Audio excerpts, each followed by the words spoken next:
Direk Eric Mati, bakit nga ba hindi nyo kinonsider si Coco a long time ago dun sa mga unang... Sa On the Job? Oo, di ba? Parang kung meron talagang isang magandang role yung kay Coco itong On the Job, bakit parang ngayon lang talaga? Ano kaya yung reason? Yung On the Job, pag inisip nyo, for example, yung Missing 8, di ba? Parang yung material, parang bagay na bagay sinulat para kay John Arcilla talaga. No?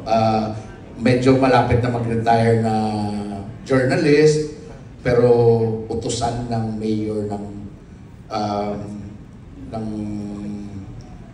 isang town, no? Si Dennis Trillo naman, masyado naman pinapangit namin si Dennis Trillo, ginawa namin sobrang ordinaryong preso. Nung time na yon, even On the Job na original, no? On the Job na original, ano ginagawa ni Coco nung time na yun? That was 2011 when we were shooting it. Juan de la Cruz. O yun, di ba? Si Juan de la Cruz, nasa ABS na siya, na nagte-teleserye.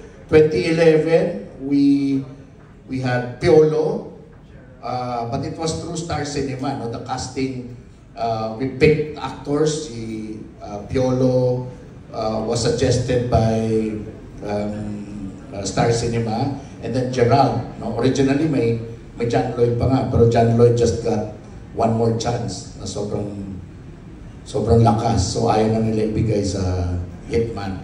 So hindi lang nagtutugma-tugma yung mga projects. But you must remember, if you look at kinakareer namin, lahat ng movies na ginagawa namin ni Don Don, we don't write generic characters kung sino man yung papasok na artista, kung sino lang. Talagang tinitailor fit namin doon sa artista na kukunin namin. Pinag-iisipan namin, because in as much as ang artista, gusto niya memorable yung gagawin niya, kami din, ayaw namin malagay lang may isang tabi, yung ginawa ng artista na yon. Mahirap mag-cast ng malaking artista. Hindi ganun kadali na pagbigyan ka ng malaking artista para gawin yung pelikulang gagawin namin. So, we owe it to them na bigyan sila ng role na parang memorable talaga para sa kanila.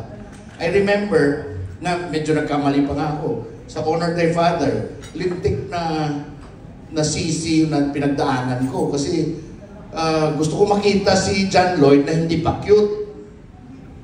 Kaya niya ginawa yun. Pero sobrang dark naman ang pelikula. So parang sabi nila, yan tuloy, hindi kumita yung sayang si John Lloyd. Sana yung nag-meet ka na lang halfway kay John Lloyd na parang nakita pa rin na cute siya. Ganon, no?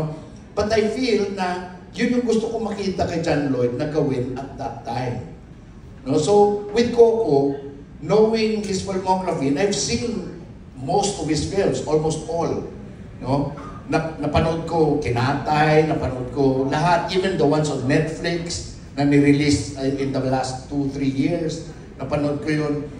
Iniisip ko siyempre, what could Coco do in a movie na sa amin ni Don Don na hindi pa niya nagawa, but also memorable. Na parang tatatak, na parang naalala niyo yung movie ni Coco na ginawa nila Mati tsaka ni Monteverde. Iba, no? Iba yung role ni Coco doon. Ganda. Hindi pa niya nagagawa yun.